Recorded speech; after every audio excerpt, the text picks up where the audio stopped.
اعوذ باللہ من الشیطان الرجیم بسم اللہ الرحمن الرحیم۔ اللہ تعالیٰ ارشاد فرماتا ہے، سورۃ توبہ کی آیت ہے، آیت نمبر 129۔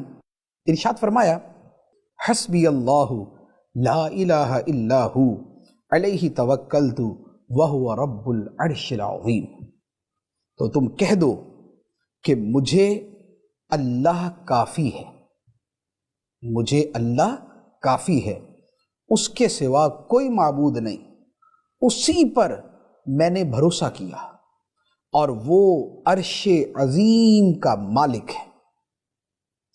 یہ وہ آیت مبارکہ ہے جو ہم روز مرہ میں بھی اپنے اوراد و وظائف میں سے شامل رکھتے ہیں۔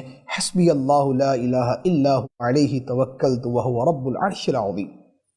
یہ آیت مبارکہ جس کی بڑی فضیلت بیان کی گئی، بلکہ حدیث مبارک میں یہاں تک فرمایا گیا کہ جو یہ آیت مبارکہ صبح و شام 7 مرتبہ پڑھے، اللہ تعالیٰ اس کے تمام کاموں میں اسے کفایت فرمائے گا، یعنی اس کے سارے کام اللہ تعالیٰ پورے کر دے گا۔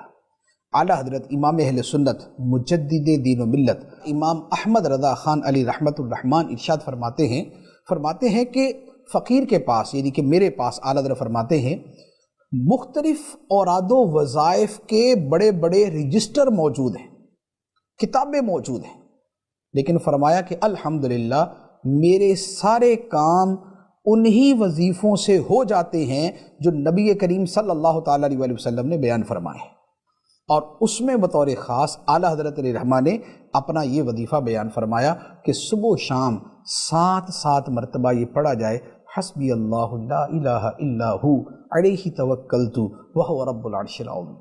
اس وظیفے کو آپ شامل کر لیں، آپ کی زندگی کے کام سدھرنا، سنورنا اور بننا شروع ہو جائیں گے اور پورے ہونا شروع ہو جائیں گے، آپ کے مقاصد پایہ تکمیل کو پہنچنا شروع ہو جائیں گے۔